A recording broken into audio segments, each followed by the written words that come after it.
Part 1. First, you have some time to look at questions 1 to 5.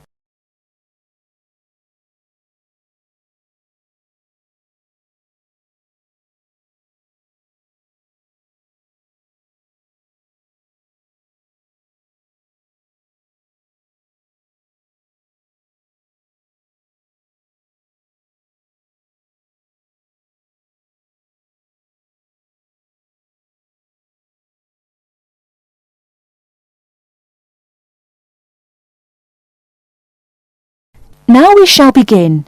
You should answer the questions as you listen, because you will not hear the recording a second time.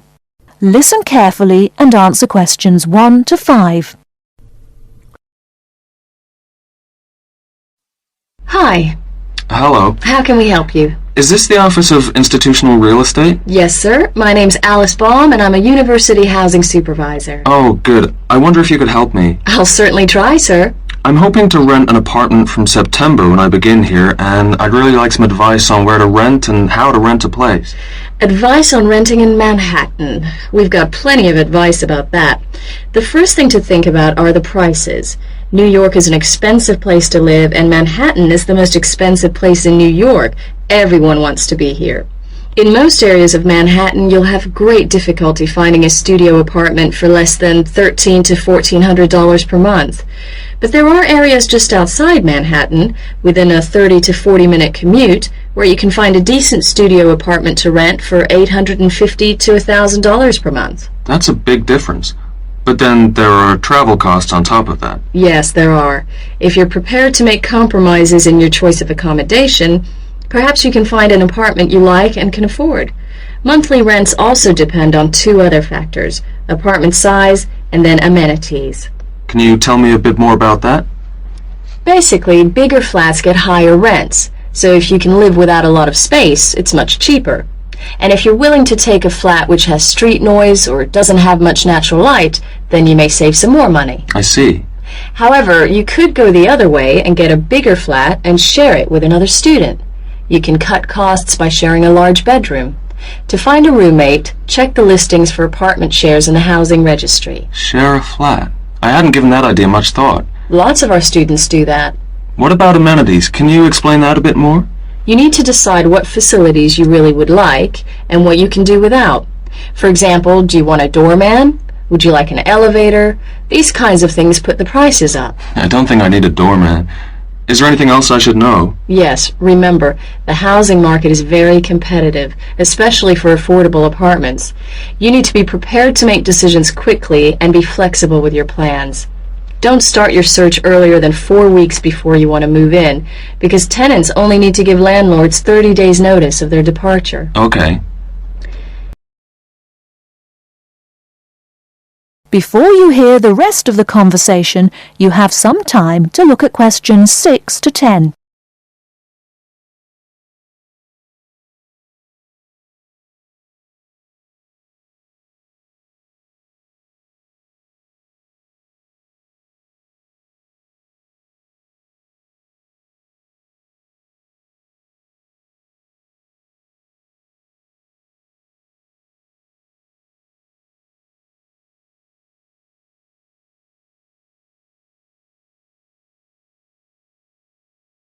Now listen and answer questions 6 to 10. And make apartment hunting your life for 2 or 3 weeks. That should be enough time to get familiar with the market and find what you're looking for. What's the best way of finding a place? There are really only 2 ways. You do it yourself or you get someone else to do it for you. That sounds interesting. How do I do that? There are property brokers who will find a place for you.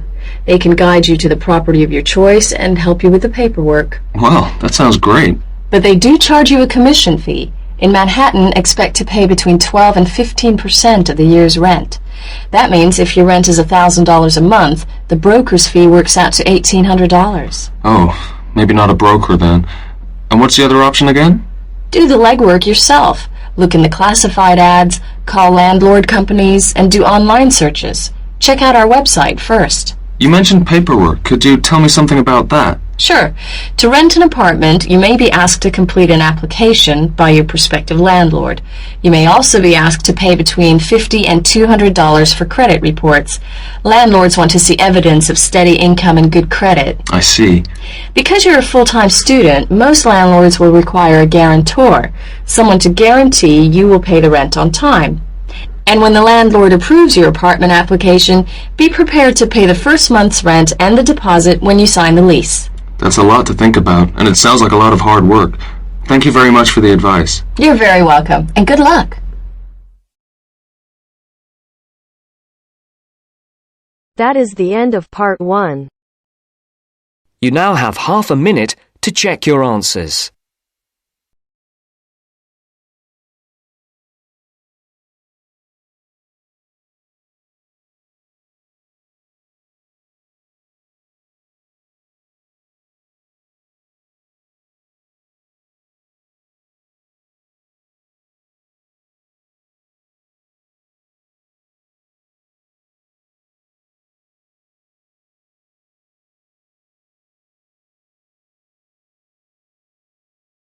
Now turns to part 2.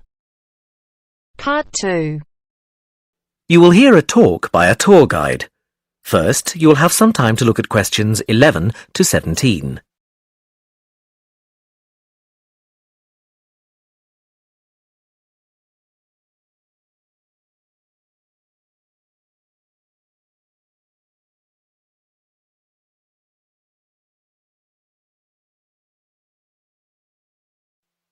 Now listen carefully and answer questions 11 to 17.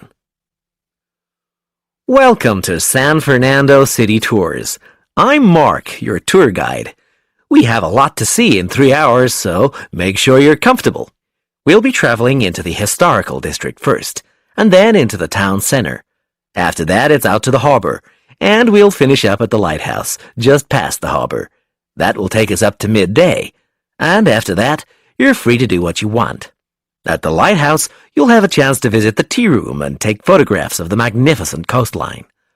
Now, as we have only 3 hours, we won't be able to take you around the shopping district, but we think you'd prefer to look around the shops there in your own time anyway. San Fernando has some well-known tourist attractions, the lighthouse, for example, and the National Library. However, the little-known military museum is not to be missed. Be sure to visit before you leave. Now, there's a lot to do in San Fernando. Indeed, there really is something for everyone. For those who love the water, I can recommend a trip on the Seafarer, one of the most famous boats on the San Fernando River. It does an evening trip with a 3-course meal included. It's great fun for everyone, but especially for young people in their teens or 20s. After 9, there's a disco on the boat, and it gets really lively. Then there's a climbing wall near the town center. It's incredibly popular, with a large wall for expert climbers and a smaller wall for novices. There's a junior wall and a creche, so it's a great day out for those of you with kids. And if you like walking, there's some great walking tours. The City Sights tour is highly recommended, as is the walking tour by the coast. But that one's only for the fit, not really suitable for children or the elderly. For more mature people, or those less able to get around, I would suggest a tour around the vineyards. It can be done in the luxury of a coach, and it's a wonderful way to explore the region's wines. Before you hear the rest of the talk, you have some time to look at questions 18 to 20.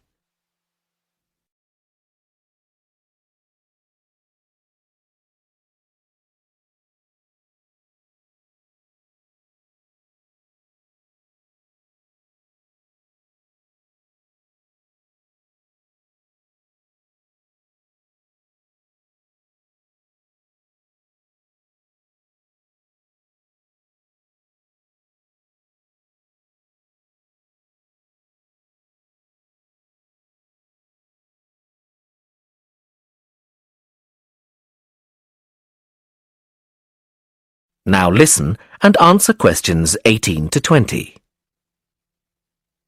Naturally, there's a charge for all these attractions, but you can get 15% off if you have an Explorer Pass. If you don't have a pass but would like one, the driver here has application forms. Just ask him for one and fill it out while on the tour. Then you hand it into the tour office. Normally, it costs $10, but this year it's just $7. When you hand it in, you'll get your picture taken for the card on the spot, and then your card is ready to use. Remember to show it whenever you pay for anything. The discounts apply not just to tourist attractions, but some bars and restaurants. Basically, everywhere you see a red Explorer symbol. Ah, we're coming up to the historical district now. If you'd like to look at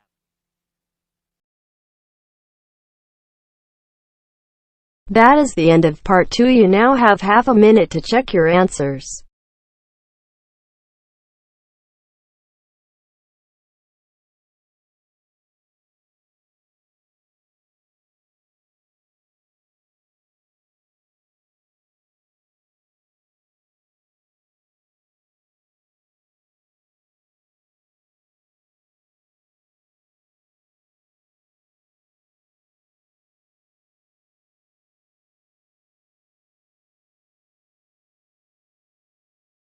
Now turns to part 3.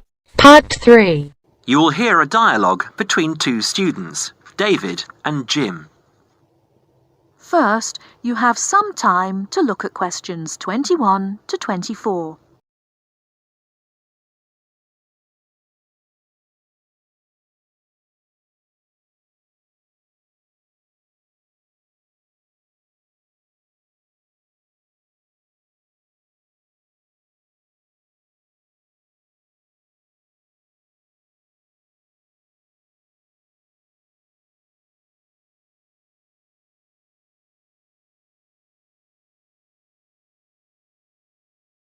Hi, Jim. Hi, David. I'm glad I found you. I've got a topic for our presentation next month. What is it? I thought it would be a good idea to talk about glass and how it's recycled. That doesn't sound very interesting. That's what I thought, but it is. Did you know that glass has been around since as early as 4000 BC, when glass was used in the Middle East as a glaze to decorate beads? Is it really that old? Yes, and by 1550 BC, coloured glass vessels were widespread and used for cooking and drinking. The earliest known clear glass is a vase found in Nineveh in Assyria, dated from around 800 BC, which is now in the British Museum here in London. You know, I think I've seen that. I was at the British Museum a couple of months ago with Lisa. We don't realise how valuable glass was. It wasn't used widely back then. Until the 18th and 19th centuries, glass was very expensive and was used for limited applications, such as stained glass windows for churches. Large-scale glass manufacturing began with the Industrial Revolution, with the mass production of glass containers beginning at the onset of the 20th century, and glass light bulb production automated in 1926. How expensive? I don't know.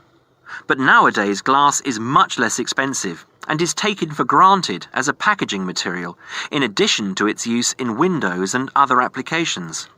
Do you know what glass is made from? New glass is made from a mixture of 4 main ingredients: sand, soda ash, limestone and other additives. These additives include iron for colour, brown or green, chromium and cobalt for colour, green and blue respectively, lead to alter the refractive index, alumina for durability, and boron to improve the thermal options. Annually, total glass use in the UK is estimated at around 3.6 million tonnes. Before you hear the rest of the talk, you have some time to look at questions 25 to 30.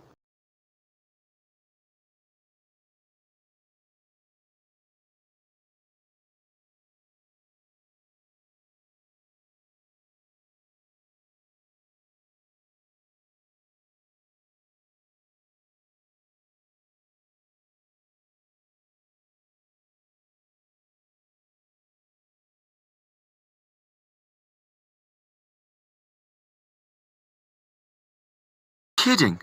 That's phenomenal. What do we do with all that glass? Where does it go? Using present technology, the UK glass industry has the capacity to recycle over 1 million tonnes of glass each year. And this, coupled with the material's unique ability to be infinitely recycled without compromising its quality, creates a compelling case for the recycling of glass. Despite this, glass makes up around 7% of the average household dustbin, and last year over 2.5 million tonnes of this material was landfill. How can glass be recycled? It can be recycled indefinitely as part of a simple but hugely beneficial process, as its structure does not deteriorate when reprocessed. In the case of bottles and jars, up to 80% of the total mixture can be made from reclaimed scrap glass, called cullet. What's it called? Cullet. C-U-L-L-E-T. Cullet from a factory has a known composition and is recognised as domestic cullet. From bottle banks it is known as foreign, and its actual properties will not be known. Recycling 2 bottles saves enough energy to boil water for 5 cups of tea. You know, I wouldn't mind a cuppa now. Did you know that recycling reduces the demand for raw materials? There is no shortage of the materials used, but they do have to be quarried from our landscape, so from this point of view, there are environmental advantages to recovering and recycling glass. For every tonne of recycled glass used, 1.2 tonnes of raw materials are preserved. Recycling also reduces the amount of waste glass which needs to be used as landfill. I know. It's a social conscience we all need to have.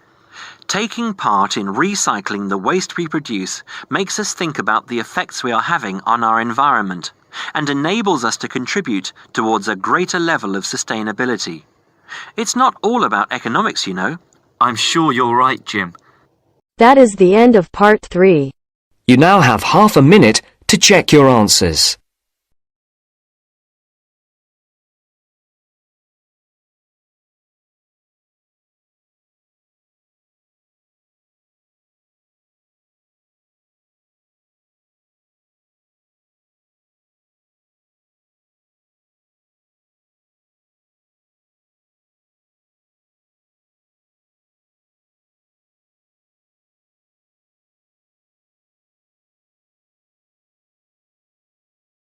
Now turns to part 4.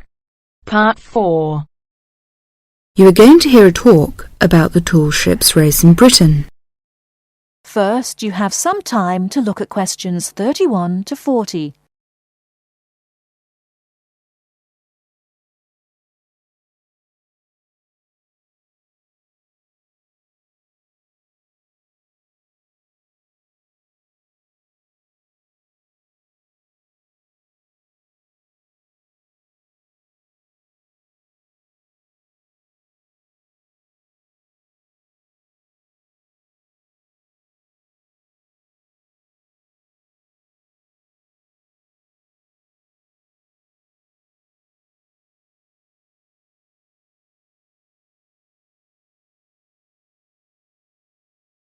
Now, listen carefully and answer questions 31 to 40. In July 1956, a fleet of 21 sailing ships from 11 countries raced each other from Torbay in Devon to Lisbon. The ships had been converted from cargo carrying to sail training ships. However, their future seemed uncertain, and the purpose of the gathering was to mark the passing of the age of the sail. What happened instead was that the sailing ships refused to say goodbye, and 2 years later they raced again, and the fleet was even larger. It was then that the title "The Tall Ships" was given to them, and the name remains today.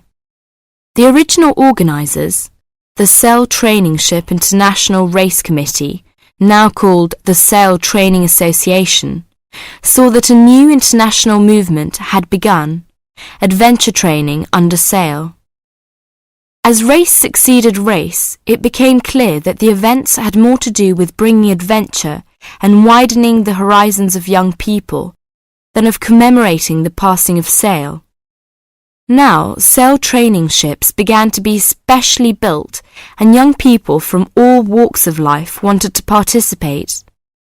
Now, to compete, a vessel has to satisfy just 3 requirements.